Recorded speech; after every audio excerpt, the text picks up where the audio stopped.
Hello दोस्तों, स्वागत है आपका। दोस्तों, पूर्वी लद्दाख LAC पर जारी गतिरोध को खत्म करने के लिए भारतीय कूटनीति का बड़ा असर सामने आया है। वहीं पूर्वी लद्दाख में चीन के सैनिकों ने कई बिंदुओं को छोड़ा है। सरकार सूत्रों ने बताया है कि गलवान क्षेत्र में पीपुल्स लिबरेशन आर्मी यानी कि PLA ने पेट्रोल पॉइंट 15 और हॉट स्प्रिंग क्षेत्र से 2.5 किलोमीटर पीछे हटी है, जबकि भारत ने अपने सैनिकों को कुछ पीछे हटाया है। इससे पहले 4 जून को भी ऐसी रिपोर्ट आई थी कि चीन सेना 2 किलोमीटर पीछे हट गई है। वहीं चीन ने उक्त कदम 6 जून को लेफ्टिनेंट जनरल स्तर की बैठक से पहले उठाए थे। इस पहलकदमी से पूर्वी लद्दाख के गलवा घाटी में भारत और चीन के बीच उपजे तनाव में कमी के संकेत मिलने लगे हैं।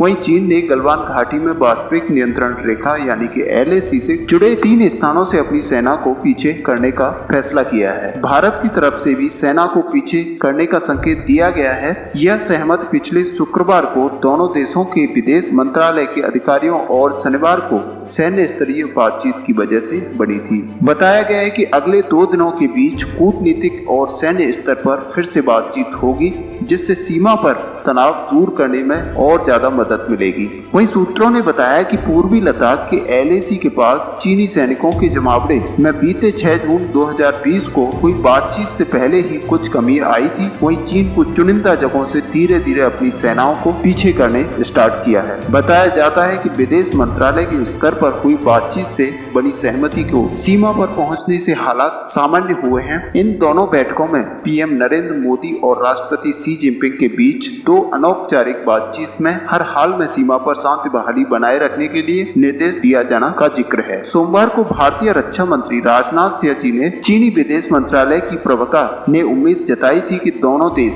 सीमा विवाद को आपसी बातचीत से सुलझा लेंगे। वहीं रक्षा मंत्री ने कहा था कि देश के आत्मसम्मान पर आंच नहीं आने दी जाएगी और भारत और चीन दोनों मिलकर गतिरोध को सुलझाने के लिए सैन्य और राजनयिक स्तर पर बातचीत कर रहे हैं, जिसके नतीजे सकारात्मक रहे हैं। वहीं चीनी विदेश मंत्रालय की प्रवक्ता हुआ चुनिंग ने कहा था कि दोनों पक्ष राजी हुए कि उनको अपने शीर्ष नेताओं के बीच बनी सहमति को लागू करने की जरूरत है। हालांकि अभी यह साफ नहीं हुआ है कि क्या चीन की सेनाएं पूरी तरह से LAC से पीछे हट रही हैं या नहीं। माना जा रहा है कि अभी जिन स्थानों पर चीन की घुसपैठ को लेकर भारत ने आपत्ति जताई है, उसने उन्हें पीछे हटाना शुरू कर दिया है। आने वाले दिनों में दोनों पक्षों के बीच होने वाली बातचीत से आगे की रणनीति का खुलासा होगा। जानकारों का मानना है कि चीन की रणनीति गलवान घाटी से सितंबर-अक्टूबर तक डटे रहने की हो सकती है। वहीं 2017 में चीन ने डोकलाम में ऐसा ही अतिक्रमण किया था। आखिर बातचीत से 73 दिनों तक चला